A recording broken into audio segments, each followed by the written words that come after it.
Here at Holm Oak, we love Pinot Noir, so much so that we make 4 different styles. As well as the 4 that you can see in front of us, we also make rosé from Pinot Noir, and also our sparkling has Pinot Noir in it as well.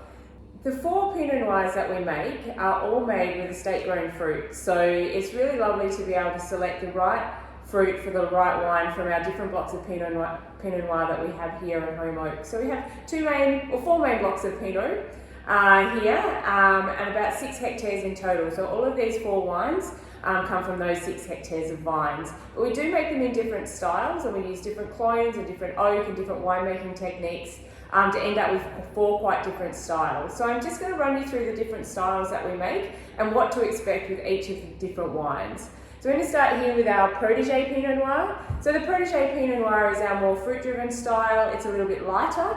It doesn't have any oak influence in this one, so it just stays in tank prior to bottling.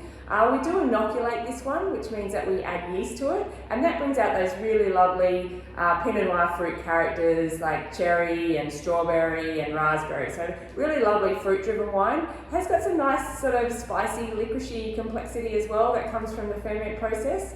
But really nice, easy drinking, everyday style of Pinot Noir, the Protégé.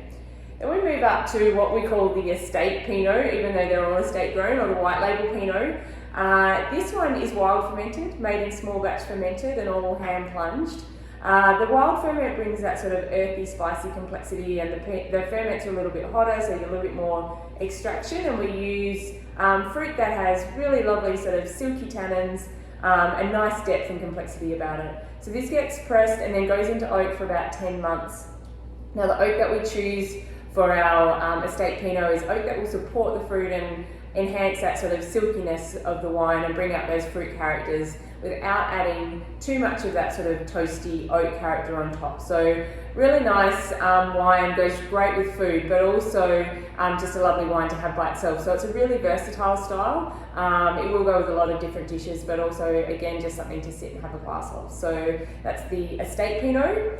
Then we move on to the Wizard Pinot. So the Wizard Pinot is a bigger, more complex, more structured style of Pinot. And so it's mostly made of a clone called MV6. So MV6 is a clone of Pinot that has smaller berries, so it has thicker skin. So essentially at the end of the day, this is a little bit more tannin structure from that fruit because it's got thicker skins, and that's where the tannin is, and a little bit more fruit concentration as well in the Wizard Pinot.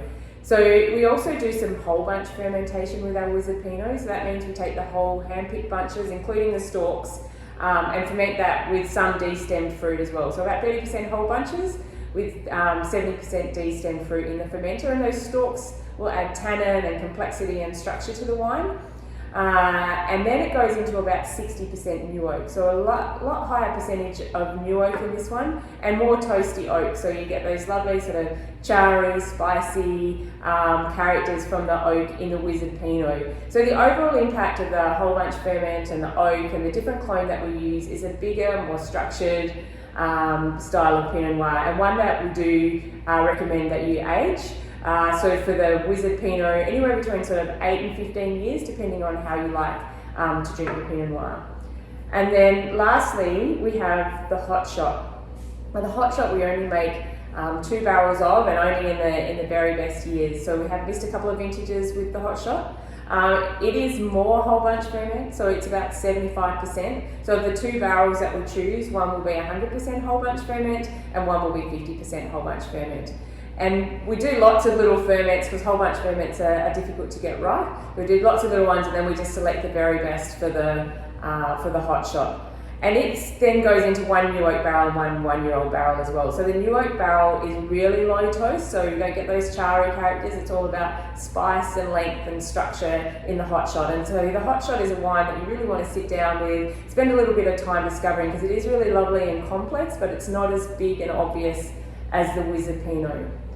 So that's a little bit of a cross-section of the 4 that we make. I hope that you enjoy Pinot as much as we do, and it's a really great to have a look at all 4 of the Pinots and look at the different styles that we make. Cheers.